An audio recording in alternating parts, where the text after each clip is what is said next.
Tere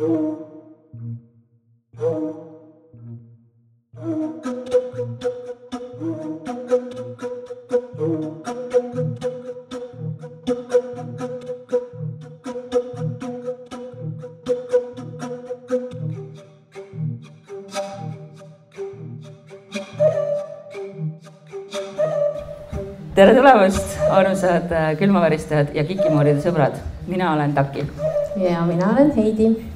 Ja kas meil vahepeal midagi kriibid ka juhtunud on? Tead, see küsimus on seekord selline, et... Laetud, sest Dagmar teab, et on.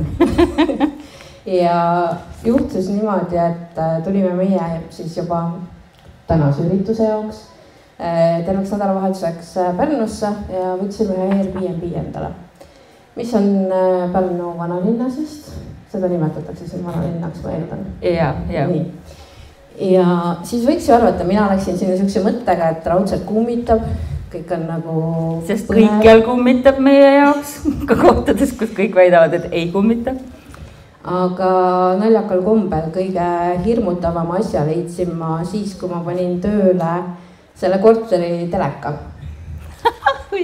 Mulle tuli meelde, mis sa rääkida tahtsid. Ja tähendab, oleks siis olnud selline asi, et ma ei tea, telekas siis 2 minuti pärast lülitas ennast ise välja X põhjustel. Ei, kuna me oleme varem ka rääkinud Project Fear'ist, neil tuli eile uus episood välja ja mina mõtlesin, et jube hea plaan oleks siis seda vaadata ja vaadata saab seda YouTube'ist, ehk siis ma tegin YouTube'i äppi lahti. Ja mis mulle sealt siis vastu vaatas? Mulle vaatas sealt vastu selle korteri omaniku list asjadest, mida ta on hiljuti vaadanud ja mida ta armastab vaadata. Ja räägi, mis seal listis oli? Sa ei taha aidata mind sellega või? Ausalt öeldes, ma olin eile nii väsinud, et mulle jäänud meelde. Ma võin öelda, mis meie YouTube'is avanes, kui ma seda avasin meie külaliskorteris. Mingi mees ehitas lume sees endale maja või nagu seda peidikut või... See ei olnud midagi sellist. Ei olnud.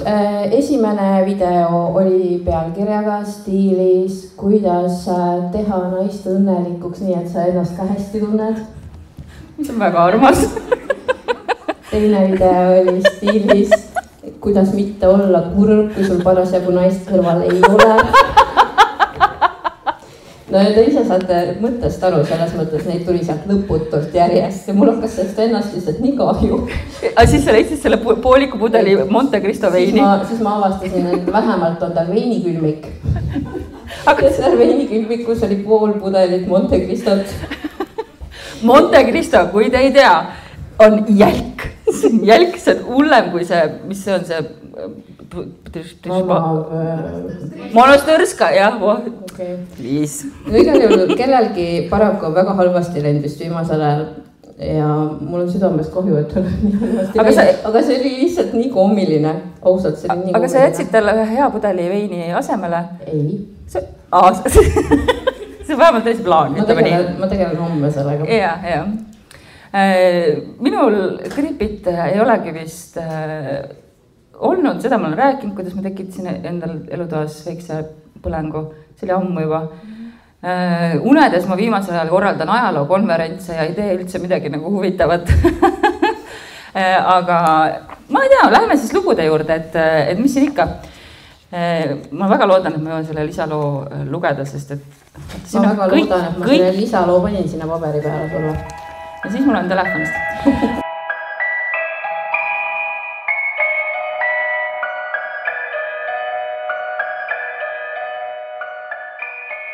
Aga kuna ma olen Pärnus, siis meenus mulle, et olen mina ju kirjutanud kunagi eluaegset raamatu, mis ei ole kunagi välja antud.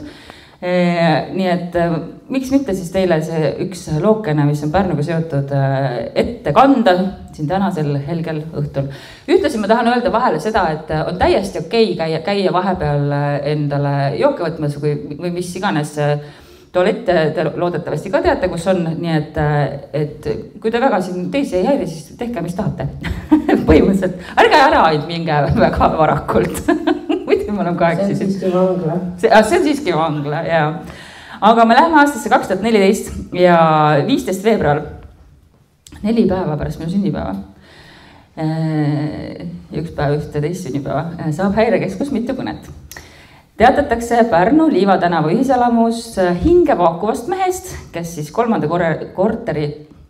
korruse korteri esikus lebas verelõigus. Ja kui politsei kohale jõudes, oli ohver juba kuitupiilu. Mul ei ole siin kirjas kuitupiilu, aga raamatusse niimoodi ei läinud. Nüüd on nii. Aga Häirekeskus oli saanud veel ühe huvipakkuva kõne. Ja selles kõnes siis öeldi lihtsalt niimoodi, ma tapsin inimese. Ja ta tutvustas ka ennast meest, ütles, et ta nimi on Oleg Pitjukov.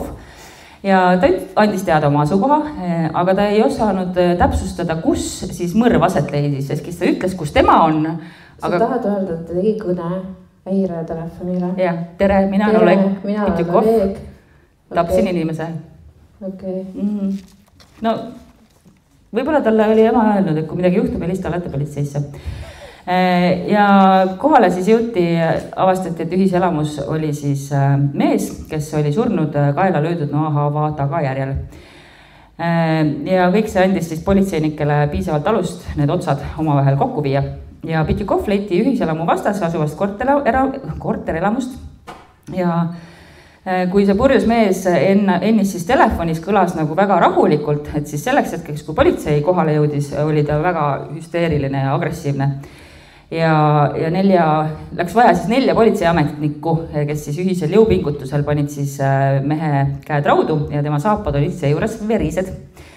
Aga ega siis sellised asjad muidugi üleöö ei juhtu, et ta Oleg oli veetnud vanglaseinte vahel 15 aastat. Seejuures oli talle kord määratud ka surmanuhtlus. Ta oli siis tapnud koos kaaslastega 95. aasta aprillis ühe mehe väga julmal viisil. Nüüd tuleb siis see päästikuhoiatus, ohvrit taoti. Mul jalg väriseb, see ei ole sellest, et ma oleks närvis hirmsast ja ma ei leia kuidagi mugavat asendist, ma ei näe lugeda. Aga tõestava. Ohvrit taoti siis mutrivõtme, haamri ja kirve silmaga ja pärast surma võeti talt siis 2900 krooni. Ja seejärel viisid kurjategijad laiba Uulu metsa, tükeldasid selle ja püüdsid seda põletada, aga see viimane ei tulnud hästi välja. Ja siis nad viisid laibatükid Pärnusse ja viskasid siin jõkke. Ja seejärel tappis siis Pitjukov oma tuttava, kes mõrvast teadis ja tõmbas siis nimelt siis ohvril jahinoaga kõri läbi, vedas ta vannituppa ja pussitas surnuks. Ja kokku oli lugenud siis kohtulik ekspertiis surnukehal 54 lõike torke haava, nii et Oleg oli siuke kogenud tapja. Tundub väga vihane. Jah, ja väga selline, kellele inimelu nagu väga korda ei läinud. Aga no jällegi 90-ndad, meil oli aastas siis, ma ei tea, 800 tapmist, nii et. Aga Pärnu linnakohus määras siis 96. aastal Pitjukovi 2 inimese tapmise ja 1 tükeldamise eest surma, aga see asendati eluaegse vangistusega 97. aastal ja järgmisel aastal kergendati karistust veelgi. Riigikohus andis siis 15 aastat ja 2010 tuli siis Pitjukov vanglast välja. Võlg ühiskonna ees oli tasutud ja tuletan siis meelde, et meie praegune lugu oli aastal 2014, nii et läks 4 aastat. Kuigi tegelikult isegi vähem, et ta pussitas 2 inimest üht kõrri ja teist kõhtu pärast vabanemist, aga kuna nad jäid elama, siis talle määrati aastane vanglakaristus. Mis see sõna on? Retsidiivitsusrisk. Ära me täna teile. Ei tee. Me ei saa lõigata midagi. Aga jah, siin unustage nüüd ära ja lõikame välja selle.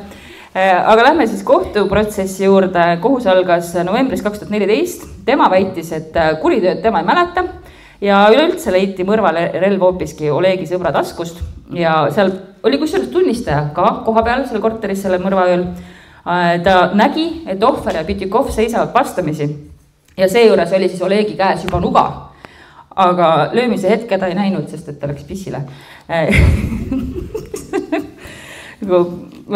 Aga siis, kui ta juba välja astus sealt, siis juba veri lahmas.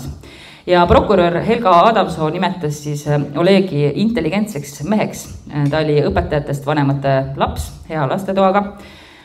Tsitaat, tavalises olekus väga tasakaalukas, meeldiv. ja Adamsoo ütles siis, et tegemist on kaalutleva kurjategijaga, kelle käitumisest puudub olmetapjatele omane primitiivsus või paadunud kurjategijate ükskõikne bravuurikus. Mis asi on olmetapja? Olmetapja on see, kui, see on see meie kõige tavalisem tapmisviis, kui 2 inimest joovad koos ja lähevad tülli ja siis selle käigus. Olme käigus, just. Okay. Tavaline olme joomine. Nõndaks. Aga prokurör ütles siis, et kuritegudel puudub kaalutlus ja põhjus, seega ka motiiv ja lisaks süüdistati siis Olegi 10. veebruaril toimunud pussitamisest päev enne minu sünnipäeva. Okay. Nagu te teate, sünnipäevad on mul väga olulised, aga õnneks jäi siis tolle ohver ellu ja seejuures aitas siis Oleg ohvri haava kinni siduda ja kutsus talle abi, nii et politseisse ongi õpetajate laps. Olid öelnud kodus, et kui midagi on, helista politseisse, aita haava siduda.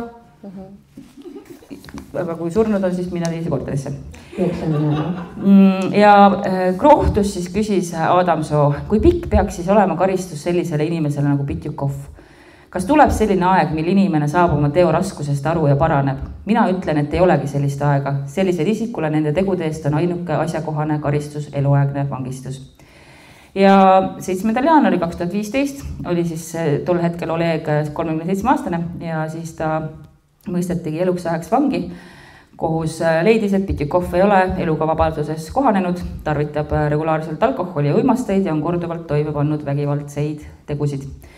Ja lahendis seisis siis veel ka, et Pitjukovi väärtushinnangud on juba välja kujunenud ja ei tasu loota, et ta asuks õiguskuulekale teele.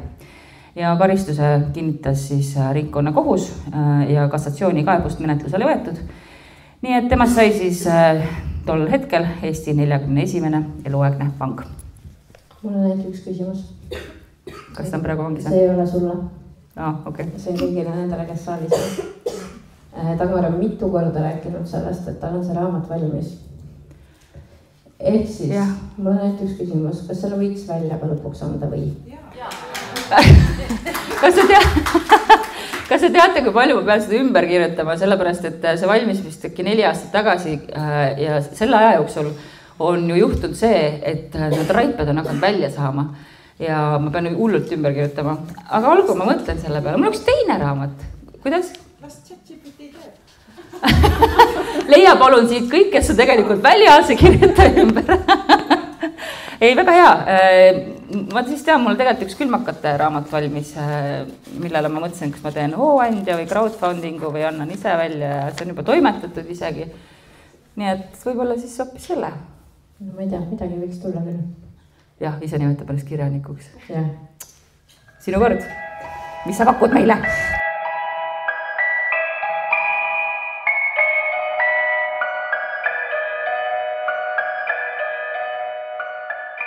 Tõepoolest. Mina räägin täna mitte eriti Lõbusalu Pärnu politseimajas toimunust. Ja sest minu lugu oli tohutult lõbus ju. Ja minu oma ei ole ka lõbus, nii et selles mõttes, kes tuli siia ja tahtis hästi lõbusaid jutte kuulata, siis täna on see päev? Ei ole. Ei ole see päev. Igal hakkame siis algusest vedama. Pärnu politseimaja valmis siis 1971. aastal ja see oli klassikaline selline nõukogudeaegne ehitis, mis oli üsna kehvasti soojustatud ja krobeliste seinte ja pragunenud põrandatega ja need inimesed, kes seal majas töötasid, pidasid seda hoonet ise ka pigem nagu väikseks naljanumbriks kui turvaliseks kohaks. Okei. Sa vaatad nüüd siukse nagu valetaks. Ei, mul tuli meelde, et sa teed alati nagu väga imelike kohtade peal pause ja ootad mu reaktsiooni ja need on alati nii imelikud kohad, et ma ei oska kuidagi reageerida. Okei, ma proovin neid mitte teha, siis... Ei, tee. Ole sina ise, ole autentne. Olgu peale. Seal samas politseimajas oli ka üks selline kuulus quote ahvipuur. Kas see on siuke nagu... See oli raudvõradega kamber, kuhu siis paigutati värskelt kinni peetud inimesed. Okei. Ja igaüks, kes tuli politseisse avaldust tegema... Pandi ka sinna. Mitte inimene, kes oleks ise midagi halvasti teinud, tuli lihtsalt, ma ei tea, varastati käekott tänaval ära, tuli sinna politseimajja ja hakkas avaldust tegema ja siis tema pidi sellest mööda minema. Ja üsna tavaline oli, et sel juhul sai ta väga kõvasti sõimu, heal juhul sai sõimu, halvemal juhul... Issand, kui õudne, sa pead mööda minema. Halvemal juhul lobiti siis igasuguseid kehavedelikke seal. Ei soovi, aitäh. Ja, aga üldiselt see oli nagu tore koht selles mõttes, et seal töötasid ausad inimesed ja kõik oli nagu... Mõtle, kas lähed tööintervjuule, kuidas teil siin see töökeskkond on? Üldiselt tore koht, ausad inimesed töötavad, vahepeal lendab sitta. Kas see kehtib absoluutselt iga töökoha kohta? It's true. Väljaõetud kikipuuride kambi. Ja me üldiselt sitta ei lubi. Aga lähme siis asja kallale. Selles samas politseimajas siin Pärnus siis 94. aasta märtsis juhtus asju. Ehk siis sinna toodi üks 31-aastane kurjategija. Tegemist oli siis 94. aasta 18. märtsi ööga, kui nüüd hästi täpne olla. Kui siis öösel 1.30 pidas liikluspolitsei patrull Pärnu lähedal Sindi teeristis kinni sõiduauto VAZ 2109. See on tähtis. Olgu. See on kõigile autofännidele. Tavaline Žiguli või? Ma ei tea, võib olla. Minu käest küsid. Võib-olla lube. Mul on koer Laada, hüüdnimega Žigull. No võib-olla siis on. Võib-olla. Okay. Nii, ja selle juht oli siis tõenäoliselt purjus. Ja mees esitas oma dokumendi, mis siis näitaski, et on 31-aastane Pärnumaa elanik Anti Sakk. Alkoholijoobe tunnustega autojuht viidi siis sinna vanasse heasse kohta, millest ma just pikalt rääkisin. Ja nemad siis ametnikud arvasid, et see auto võis olla ärandatud ja see juhiluba võis olla tõenäoliselt võltsitud. Aga kella 2 paiku öösel otsustas siis politsei korrapidaja kõigi kahtlaste asjaolude kontrollimiseks mehe kinni pidada. Ja kui ta oli oma valvekorra lõpetanud ja teda läks asendama kodukaitse liige Jaak Varman, kes viis siis Anti Saki ajutisse kinnipidamisruumi. Ja siis Varman palus Sakil tühjendada taskud. See on wild tegelikult, et kodukaitse pidi täitma politsei ülesandeid toona. Aga kui kellelegi tuleb see lugu tuttav ette, siis minu meelest me oleme sellest rääkinud Eesti roimades Andres Anveltiga. Ja Anvelt on korduvalt ju rääkinud sellest, kui raske oligi 90-ndatel üldse politsei jõudu nagu luua, sellepärast, et ikkagi rohkem kui pooled miilitsatest, endistest miilitsatest olid tõesti venemeelsed. Ja nad läksidki ära, nii et selles mõttes ei ole üldse konteksti arvestades pole mõtet imestada, et see nii on nagu ikkagi wild. No siis tuligi kodukaitse liikmed appi. Ja tema siis hakkas oma taskuid tühjendama, pani lauale kõigepealt võtmekimbu, pistis käe uuesti põue, haaras sealt püstoli TT ja tulistas peaaegu täiesti niimoodi pimesi selle kodukaitsja pihta. Ja 26-aastane Jaak Varman, kes oli siis abielus ja ühe lapse isa, suri koha peal.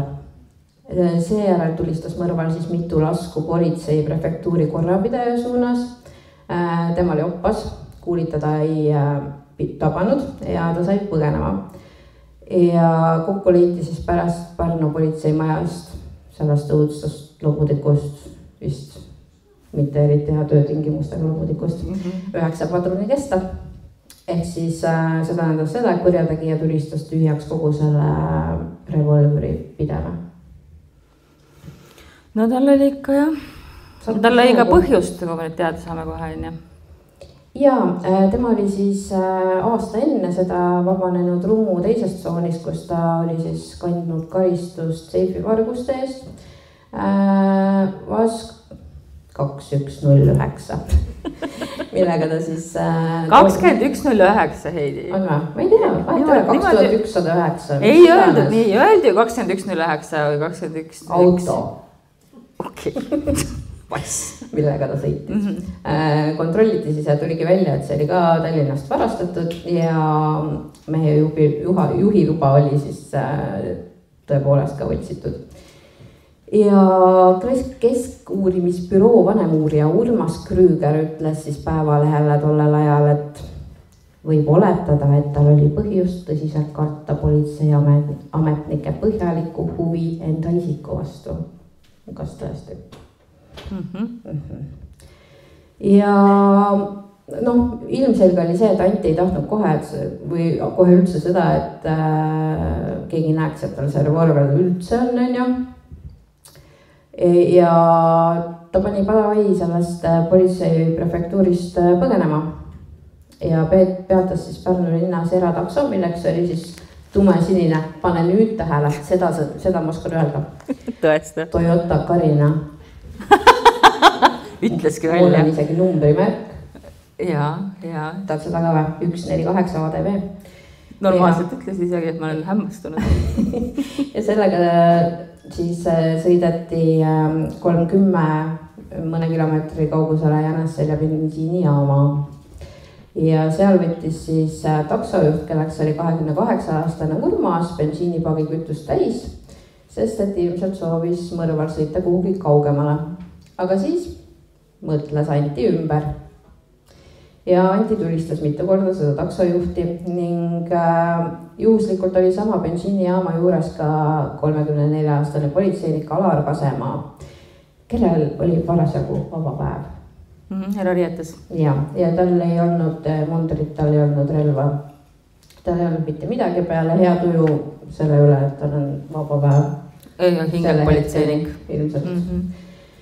Ja taksojuht siis sai üliraskelt haavata ja politseinikul tulistas Anti läbi mõlemad jalad.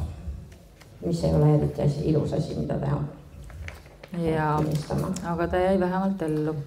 Ja seejärel istus ta siis selle Toyota rooli ja kihutas minema. Siis nähti järgmisena seda Toyotat tiirutamas Tartus Annelinnas.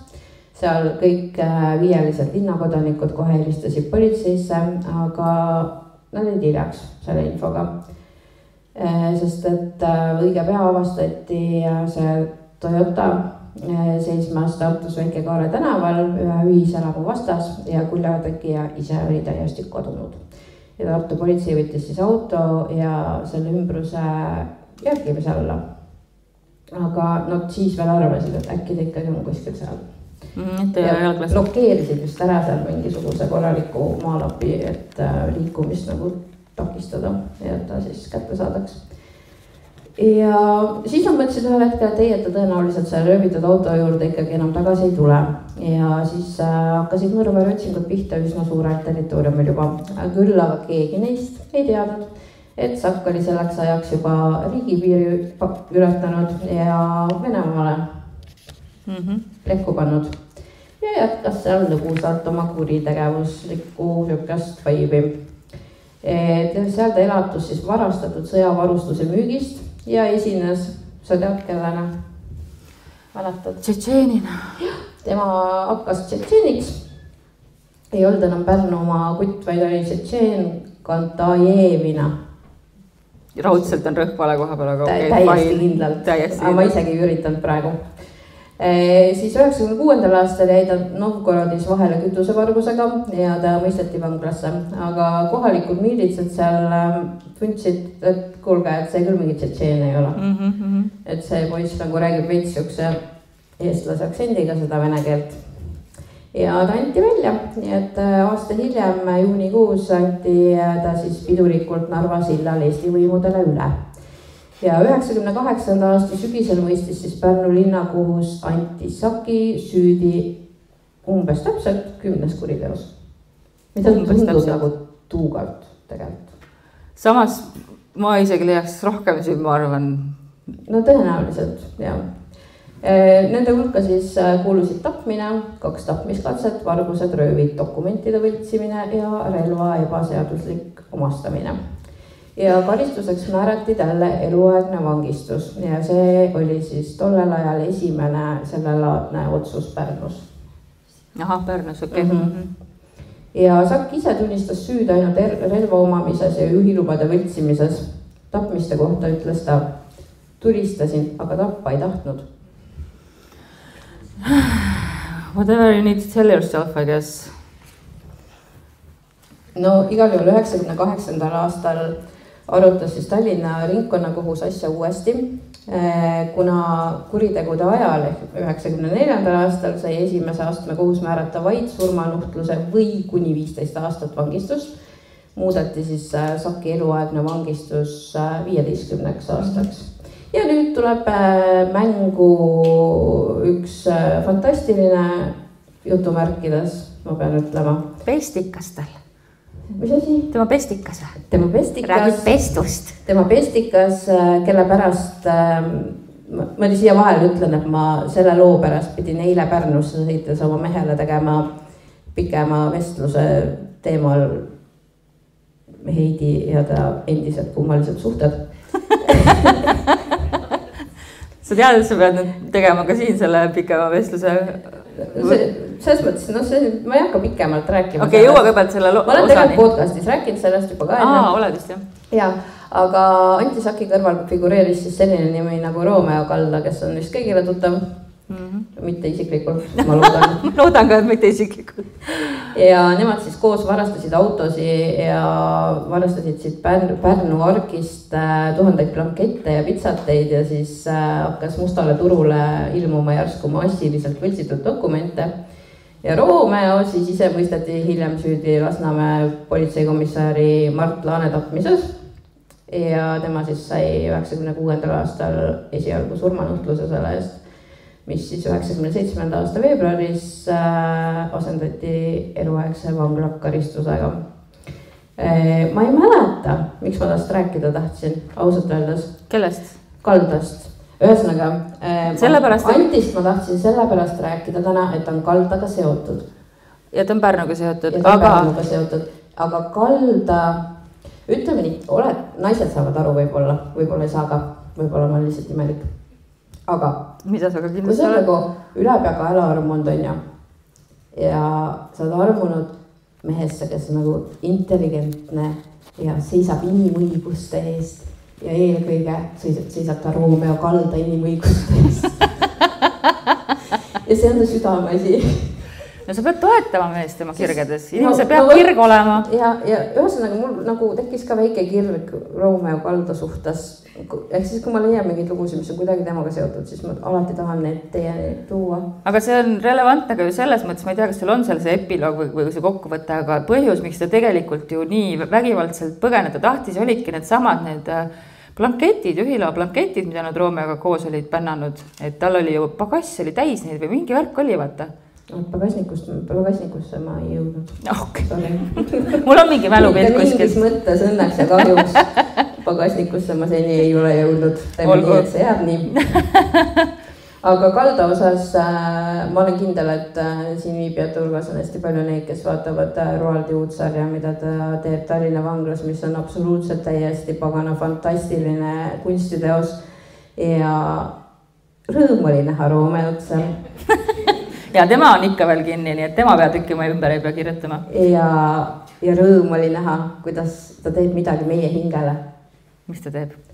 Ta viibib seal trellide taga ja valmistab seal innukalt kirstukaantele käepidemeid. Ma olen nüüd lõpetanud. Super!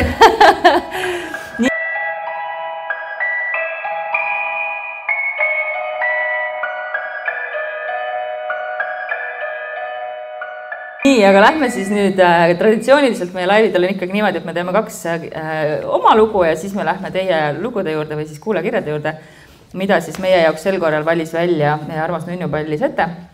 Ja meie pole neid lugusid varem näinud, aga reageerime siis kõik sellele üheskoos. Ja ma siis alustan. Tervist, moorid! Moorid on meil suure tähega. Tere! Sattusin teieni ühel õhtul 2024. aasta detsembris TikToki scrollides. Kuule vaata, ikka vahel tuleb see, me oleme ikka mures turundajatena, et meil TikTokis on hästi palju küll vaatamisi, aga et need inimesed ei jõua kuidagi meie nende pikemad saadeteni, mis on nagu... Nad jõuavad. Tuleb välja, et jõuavad. Nii. Jutud väga põnevad ja kaasahaaravad. Otsustasin ka mõne kirja panna. Alustan enda jaoks siis kõige leebemastest ja lõpetan kõige hullemaga. We love it. Esimene lugu. See juhtus 94. aasta kevadel. Ise olin toona veel 6-aastane. Mäletan sellest seda, et oli õhtune aeg ning mingi onu oli kuskilt kaugelt külla tulnud. tal oli palju kommi, sulgudes, lapse mõistus suutis selle meelde jätta. Mingi onu kommidega tuli küll. Kaugelt. Mäletan, et meile anti mingi kogus kätte ning ise läksid kõrvalparaadnasse naabri juurde. Me õdede ja vennaga jäime koju. Mängisime ja lollitasime nagu lapsed ikka. Kuid ühel hetkel olid kommid otsas ning et juurde saada, siis tuli küsima minna. Tean, et esikus meil lampi ei olnud, millegi pärast tol hetkel, see siia toodud kindlasti. Seega panime tavaliselt köögist tule põlema, et näeks paelu siduda. Tol õhtul võisime lülitit vajutada nii palju kui tahtsime, aga tuli ei süttinud. Eeldasime, et pirn on läbi, sest mõni hetk tagasi, kui seal käisime, siis tuli põles. Okei, see natukene ebaloogist, aga tavai, sain aru. Paelad said seotud suures toas ning läksin naabri juurde. Ema tuli koos minuga koju ja otsustab, et vahetab pirni ära, aga mida ei olnud, oli pirn, mis oli laelambist kadunud. All right. Alustame haihtuvate pirnidega. Teine lugu. Selle aastat ei mäleta, aga võis olla 2004. aasta kanti või midagi sellist. Küll aga tean, et oli 23. juuni kell 15 mõni minut läbi. Istusime 2 naabri ja õe ning venna juures toas ja vaatasime telekast S-Club 7 saadet. Oh my god! Kui järsku toa nurgas hakkas puhvetkapp väga valjult rappuma. See kestis 10-15 sekundit ja siis lõppes. Meid kõiki, kes olime diivanile jooksnud, läbis jääkülm õhk. S-Club fucking 7. Ja... Sa oled fänn või? Ei, aga ma ei tahaks, et mul samal ajal... Ei, see ongi nagu paras asi selle vaatamise eest minu mõelest. Okei, karistus nagu. Tavai. Nii, 3. lugu. See lugu ei olnud konkreetselt minu enda oma, vaid juhtus mu elukaaslasega. See toimus üle-eelmise aasta detsembris. Ta on see detsember nagu kuidagi tähtis. Ta oli üksi kodus ning teadis, et... Vabandage. Ma ei saa hakkama asjadega viimasel ajal nii hästi. Ma võin seni rääkida, mis detsember tähtis on. See on sinu sünnipäev. See on sinu sünnipäev. Sinu sünnipäev. Ta oli üksi kodus ning teadis, et peaksin... Oodake. Nii, ägadus. Nii. Peaksin... Ei, I didn't have it, räägi edasi. Täida piinlikku vaikust. No, eks ma näida siis. Loogiselt, et sa leiad õige kohe üles. Peaksin kohe jõudma. Nii, tagasi rea peal. Kuulis, et maja uks käis ning hetk hiljem läks kõik jääkülmaks. Tekkis paanika ja pisarad hakkasid iseenesest jooksma. Siis helistas mulle ja ütlesin, mina pole veel jõudnud, 5 minutit veel, siis olen kodus. Tal tekkis palavik, 38 kraadi sellel õhtul, kuid hommikuks oli kõik täitsa korras. Ma mõtlesin, et vaatan kaamerast, mis siis toimus. No näed, inimestel on kaamerad kodus, mis on täiesti normaalne. Tead, mina pean tunnistama, et ma selle enda ma pakkisin kokku. Sest et ta liiga tihti reageeris? Ma ei jaksanud järge pidada. Okei. Ei sobi. Olgu nii siis. Mõtles, et vaatas kaamerast, mis siis toimus, kuid minu üllatuseks oli sellel hetkel kaamera pildi mustaks löönud ligi 10 sekundiks. Sai põlema pandud küünal ning midagi erilist väga juhtunud ei ole. Puhastas küünlaga, okei. Paaril korral on kuulda, et keegi kõnnib, aga seda on ikka väga vähe. Nii, 4. lugu. See on siis selline lugu, kus olen jooksnud elu eest. See juhtus 2004. aasta sügisel või 2005. aasta kevadel. Tulin sõbra juurest mööda maanteed. Olin seda sama teed käinud 100 kordi. Ega see õhtu ei erinenud teistest kordadest, seni kuni jõudsin maanteele. Sealt oli mul koju minna maksimaalselt 1 kilomeeter. Oli täis kuu ja tänu sellele suhteliselt valge, kuigi kell oli juba 8-9 vahel. Jalutasin mina mööda teed, kui järsku tunnen, et keegi kõnnib selja taga.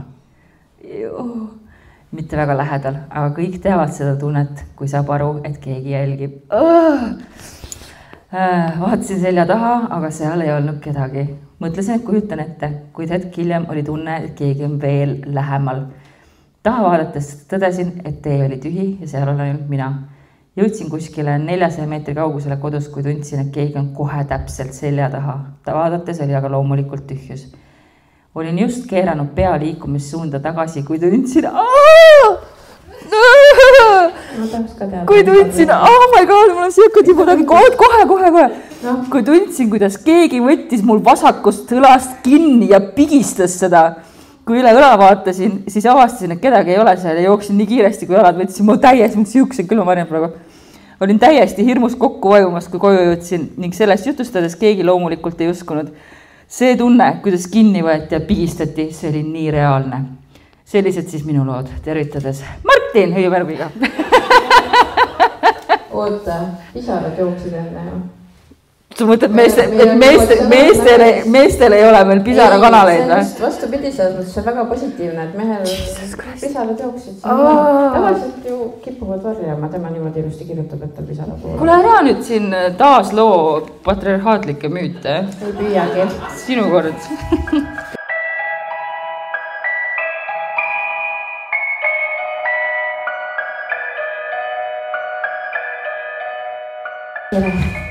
Sattusin täiesti juhuslikult teie saadet kuulama. Mõni saade tekitab põnevust, mõni aga viha. Puhast viha. Tõsist hirmu, Dagmar. Okei. Me saame ikka vahepeal üksikkirja ka, jah? Kus on viha? Viha või? Kommentaare pigem. Olen ise ka käinud näinud kummitust või mis iganes see ka oli. Töötasin siis veel Pärnu leivakombinaadi kondiitri Tšehhis. Sibuses on siuke asi olemas või? Polnud äkki. Pärnakad teavad. Kinnitavad. No nii, päris lugu. Ei olegi välja mõeldud. Faktipõhine. Kuna keegi ei tahtnud ööseks üksi Tšehhi jääda, põhjust nagu keegi ka ei öelnud, siis arvasin, et küllap rottide pärast. Leivakombinaadi kondiitri Tšehhis ei taheta tööle jääda ööseks. No Tšehhid olid meil ikkagi nõuka ajal ju siis ei võetud väga tõsiselt seda kõike. No ja siis ta kirjutabki, et oli neid elukaid tol ajal suht palju, mina neid ei karda. Oli kesköö, kella ma ei vaadanud. Okei. Oli kesköö. See on armas. Aga arvan nii, kuna küpsetasin siis tordipõhju. Kuidas sina oma elus aega määrad? Selle järgi, millal ma küpsetan tordipõhju. Aga see on väga adekvaatne. See on nii geniaalne. Nii, seal oli suhteliselt palav, kuid mingil hetkel läks kõik järsku külmaks ja teisel pool lauda seisis mingi kuju. Paistis olevat nagu mingi munk, aga nägu ma ei näinud. Tordimaias munk oli. Esimese hooga ma röögatasin ja jooksin hirmuga leivatšehhi. Ma ei saa see loogika on lihtsalt nagu tordi seal... No tort on võib-olla siis mujal, mingi tordiruum eraldi. Okei, et seal on nagu, seal on mungal chill, aga leivatšehhida mulle küll järgi ei tule. Sest seal on rotid. Ma ei tea, kuidas mu ukselukust lahti sain, sest tavaliselt käib see väga raskelt. Leivatšehhis rääkisin oma jutu ära ja mõned mehed tulid kaasa. Aga kedagi näha polnud ja nad arvasid, et küllap leivaladujad tegid minuga nalja. Selle peale rahunesin maha.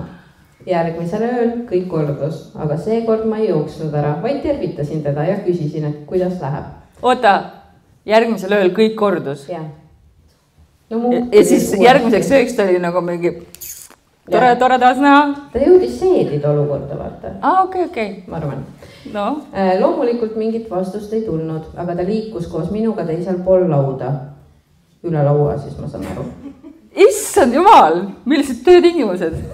Jälle, meil on töötingimused, erisaade. Vähemalt ei loobitasid.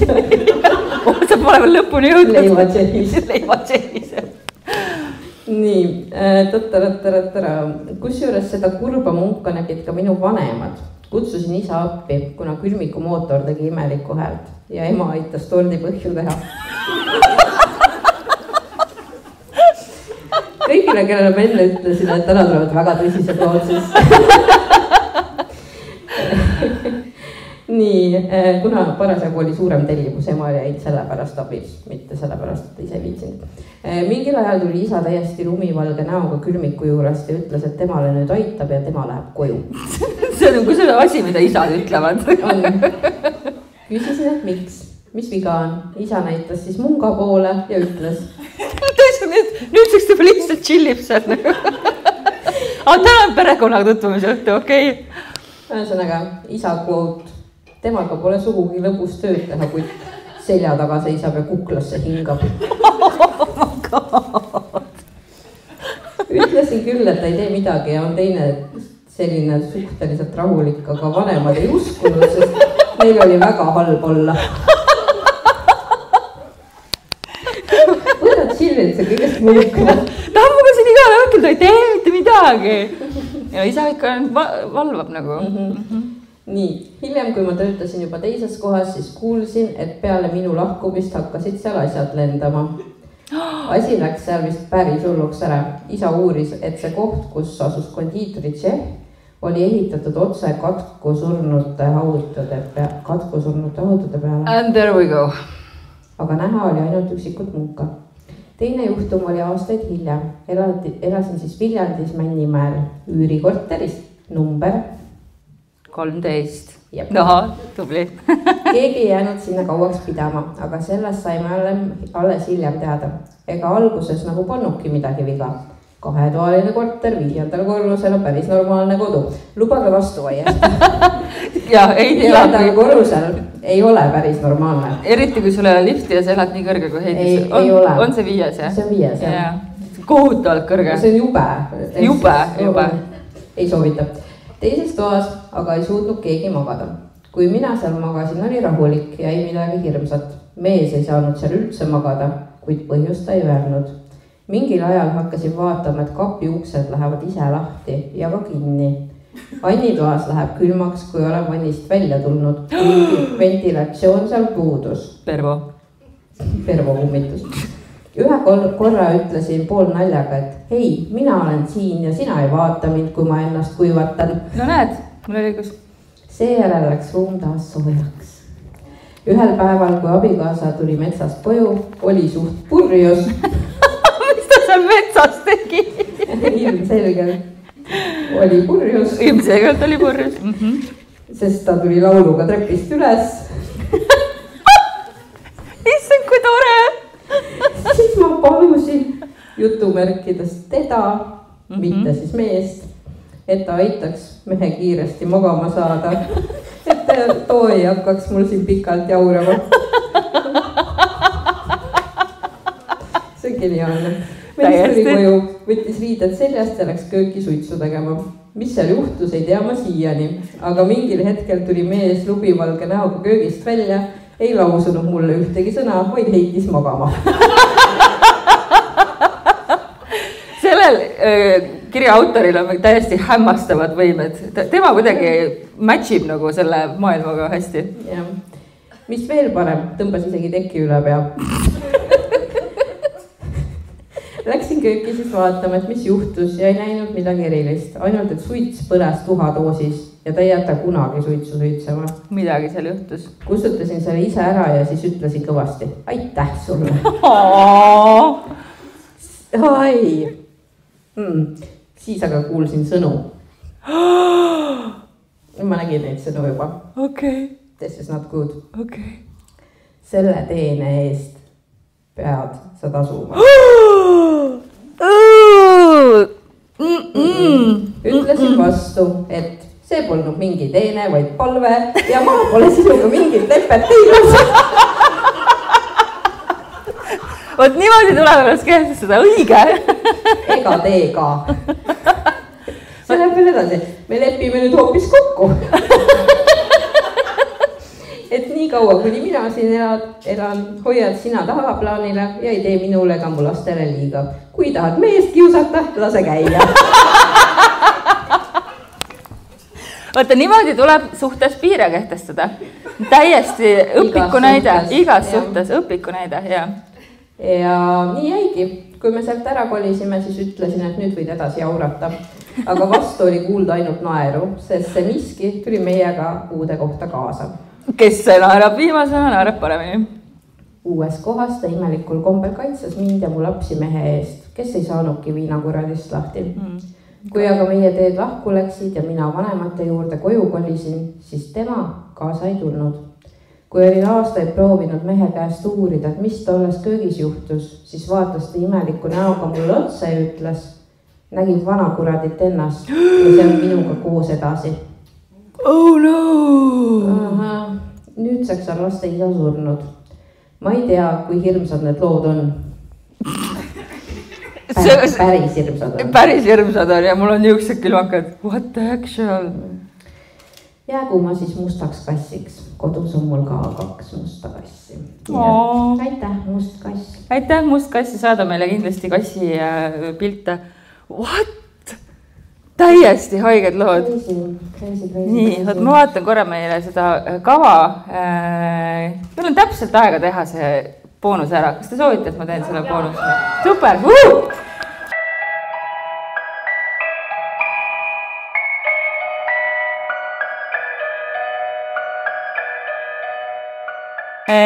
Nõndaks, ma lihtsalt leidsin nii suurepärase kirja, see on siis 28. aasta edasi, mis siis oli Venemaa kommunistiline enamlaste partei Peterburi Eesti osakonna häälekandja ja siin me nüüd saame teada, kuidas elati siin Pärnu vanglas 28. aastal, kui sa olid riigivastase tegevuse eest kinni pandud, ehk siis sa olid kommunist. Ja on siis kirjutanud üks poliitvang võitleja, üks lugeja kirja edasisse, et anda teada Pärnu poliitvangide elust. Meil poliitvangidel on elu päris vilets. Meid ei peeta üldse inimesteks. Vanglatimukad võivad meid nii palju piinata, kui tahavad ja piinamise tahet jätkub neil küllalt. Harva pääseb siit mõni üksik teade laialiste tööliste hulkade ette, kuid siiski lugege teadke, kuidas meie elame. Siin Pärnu vangimajas valitseb vist kõige jõhkram kord terves Eestis olevatest vanglatest. Huvitav, millega ta võrdles seda. No tahaks ka teada, mis see võrdles mõttega. Seda räägivad teistest vanglatest ületoodud seltsimehed. Ise küsin ise vastu. Ja tõepoolest ei suuda meiega hullemat ümberkäimist vangidega ette kujutada. Vangimaja ülem on üks metsikumatest, seda võivad tunnistada naisvangid, kelle juures see verekoer enamasti armastab olla. Mitmed seltsilised on pidanud nädalapäeval ja rohkem kartseris olema, et nad õiglases vihas vangla ülemat millegiks jäägriks nimetasid. Kui naisseltsilised ei heida meelt, vaid on valmis igasuguste jõhkruste korral end lõplikult kaitsma.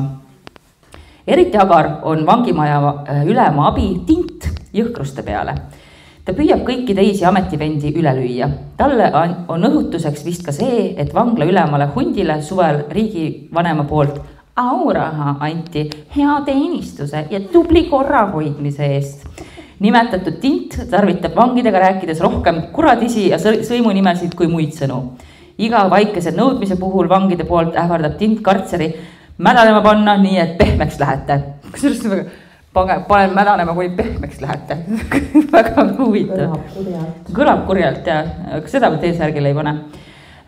Nii, siis käivad meid omakorda pehmeks tegemas veel kaitsepolitseinikud, kriminaalid ja kaitseliidu pealikud. Iseäranis arendab lõua alla kupulaskmist kriminaalnuhk Gustavson või tont teab, mis ta õige nimi on. See lömmislõugadega mäletseja peab oma kõige suuremaks lõbuks kesk asjalikku juttu sulle järsku rusikaga lõua alla virutada. Ajad juttu, et tuleb ära. Protesteerides niisuguse jutuajamise meetodi vastu pannakse kartserisse. On veel teisigi kuputajaid. See kuputamine on uus sõda, ma ei olegi seda kuulnud nagu... Minu jaoks on täitsa esimest korda. Ja, nii et nüüd me saa nagu viinastunud olekusid võtta kuputamise, aga õnneks ma loodan, et me kõik elame väga vägeva lababa elu.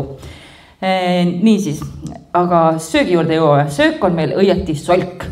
Igasugune mädanema läinud toiduainete segu. Leiba võib tõepoolest turbaks nimetada. Kuid kahelda võib, kas turbas on igasugu kaltsusid ja räbala puntraid. Oh my god. Kas ta nagu väidab, et toidu sees oli... Jah, et mingi liiva umbes nagu sajapuruga segatud. Väga kummaline muidugi selles mõttes, et nagu kuskil... Siifuses olid rotid ju. Jah, siifuses olid rotid just. Oled kinnimajas ja siis oled nii kuri selle peale, et nii halb elu on. Jah.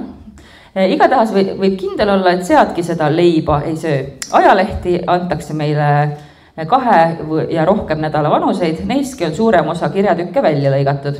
Ühesõnaga, meid ei peeta inimesteks, kellel on toidu ja ajalehtede peale õiguseid. Lõpuks, seltsimehed, pidage meeles, meie ei heida meelt, meie teame, mille eest kannatame. Organiseerige endid, et võiksite kurnajate kamba maa pealt lõpulikult pühkida. Elagu töölisklassi võitlus kurnajate kildkonna vastu. Elagu üleilmne nõukogude riik. Poliitvang võitleja. Ja nagu me teame, siis kahjuks läks neil õnneks see Kahjuks läks neil õnneks meile see 50-aastane okupatsioon peale suruda, aga on hea teada, et vähemalt ei olnud leib normaalne. See küll jah, ma ei tea, kaalub üles või kaalu, aga nii see siin on.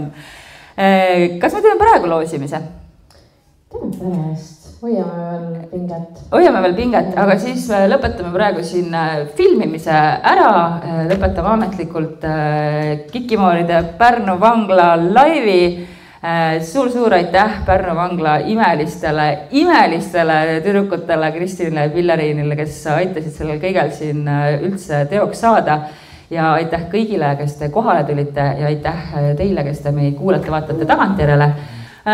Patreon.com, /Kikimoorid, lugusid ootame kikimoorid@gmail.com ja seniks siis teate küll, mida teha. Püsige kõhedad. Aitäh teile!